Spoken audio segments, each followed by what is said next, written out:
Cheeseburgers. Pizza! Pizza! Sushi. Sushi, go. Sushi, go! Ah! Okay.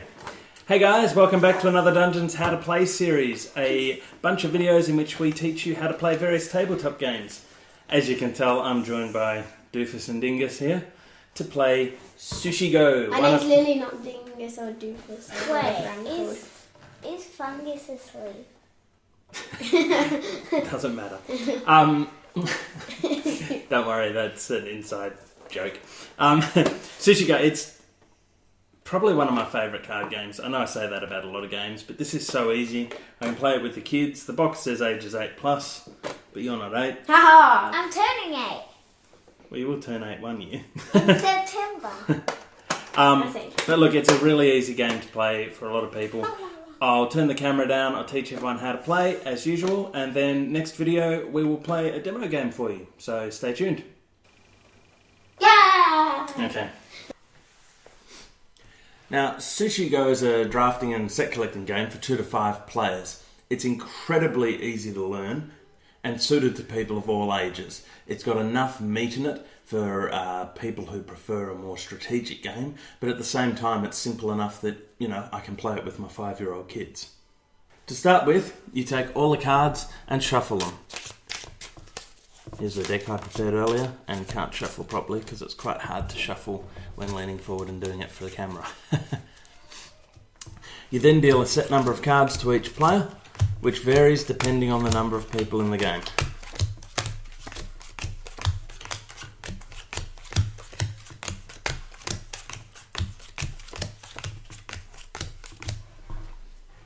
In a 2-player game, players get 10 cards each. In a 3-player game, they get 9 cards each. In a 4-player game, they get 8 cards each. And in a 5-player game, they get 7 cards each. So, did I do the right amount? What have we got? 4 players. 1, 2, 3, 5, 6, 7, 8. 8 cards each. The way gameplay then works is that each player looks at their hand, chooses one card they want to play, and places it face down on the table, and then passes their deck to the player to their left, or clockwise. Go over to that person.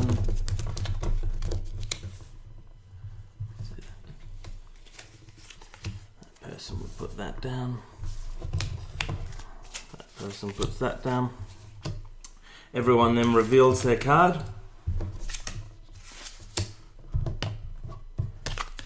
And the process repeats. You then look at your new deck of cards, pick another card and place it face down, pass it to the left and so on. That repeats until you run out of cards, at which point you add up how many points you have on the table, and that determines the number of points you get for that round. At the end of 3 rounds, you add up all the points for the individual rounds, add some endgame modifiers, which I'll go into later, and whoever has the most points is the winner. Pretty simple. It's really interesting because as you're passing the cards around to the next player, you can strategize a little going, well, maybe I'll collect this one and hope that the cards come back and someone else hasn't picked X while I'm there, etc, etc. But I'll explain that more as we get into how you get points. So there are a number of different types of cards in Sushi Go. 7 types of card to be exact. The first one are these dumplings. They're pretty straightforward. One of them by themselves is worth 1 point. If you manage to collect 2 of them, they're worth 3 points. If you manage to collect 3 of them, they're worth 6 points, all the way up to 5 of them at 15. Now they're scored on their face value, so if you got 6 of them, for example, the first set of 5 would be worth 15, the next set would be worth 1. But you can collect multiple sets if you want to. The next type of card are these. Sashimi and tempura. Now these must be collected as part of a set. So the tempura is 2 of them will give you 5 points, and the sashimi, 3 of them will give you 10 points. If you have anything less than the requirement, then they are worth no points. However, you can select multiple sets. So if you had that, for example, that'd be worth 10, that'd be worth 5, that will be worth nothing. But those, that would be worth 5, 5, 10. Next up are the nigiri. These are pretty straightforward. egg nigiri is worth 1, salmon worth 2, and squid is worth 3. They're just worth their face value. Unless you happen to draw a wasabi card. So the way a wasabi card works is, say I've played that card, and then that card, and then that card, and then I play a wasabi card. Now what that does is the next nigiri I place is worth 3 times its value. So if the next one I place is a squid, that means I place it on top, so I dip it in the wasabi, and that is worth 9 points for that round. Now I can't take that wasabi and apply it to something I've already put down. It's only effective on the next one. By itself, wasabi is worth nothing, but as part of with a nigiri on top of it, it can be worth quite a bit. The last card you can play, for the round scorers anyway, is chopsticks. So what happens is you play that card on a round and it's worth 0 points. But then on subsequent rounds, so I've got my hand here, say in my hand I had these, and I wanted to put down these 2. What you can do is on your turn, you place down your single card, and when everyone reveals, you say sushi go, you grab the chopsticks back into your hand and replace them with another card.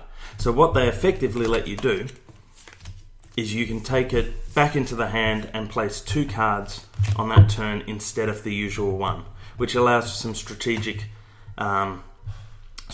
play. But you generally want to keep them for near the end because you don't want to be left with it in your card in your play area at the end of the game, because by themselves they're not worth anything.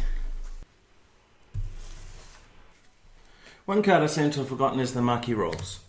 So these come in the 3, 2 and 1 variety. So as you can see, they're all exact same card, but this one has 3 at the top, 2 at the top, 1 at the top.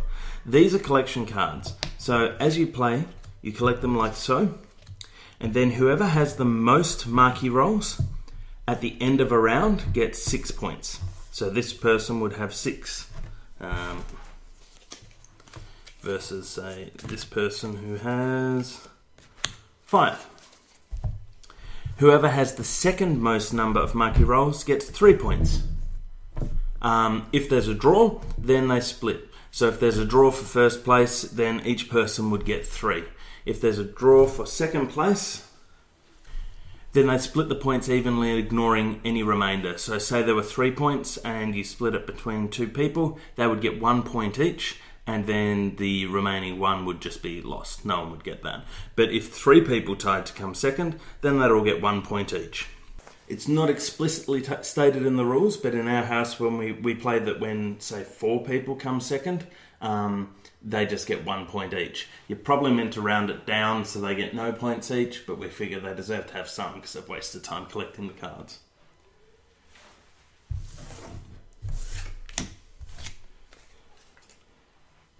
The last cards you can play are these pudding cards. Now these work similar to the maki rolls. Each one has a single icon up in the top, and you collect them as part of a set. The difference is that these are only scored at the end of the game. So, say that's it's too many cards, but say that's the end of your hand at the first round. All of these cards score for that round. These just get put to the side for next round.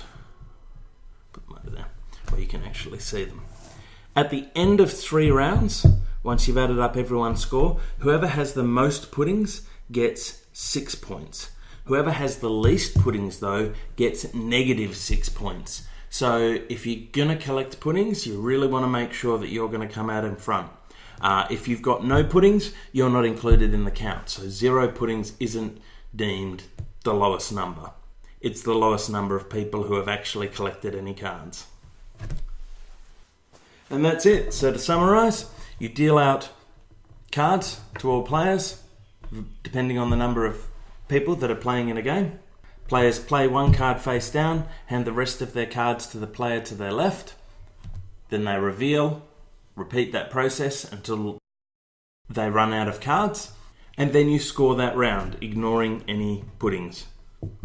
You repeat that for 2 more rounds, and then whoever has the most, then you add up the puddings, then whoever has the most points is the winner of the game. That's basically it. Next episode I'll play a demo game with Lily and Indy to show you how it sort of works in action. Thanks for watching. Hey, thanks for watching our video. If you like what we do, please click like and leave a comment below. Feedback's always useful and likes are always appreciated. You can also click subscribe and check out our other How to Play videos. We also do playthroughs for video games and reviews. If reading's more your thing, you can check out our written previews, reviews and other articles over at anotherdungeon.com, or discuss gaming with fellow like-minded gamers at forums.anotherdungeon.com. We also have an official Another Dungeon Facebook page at facebook.com/anotherdungeon, so be sure to head over and have a look. Thanks again for watching.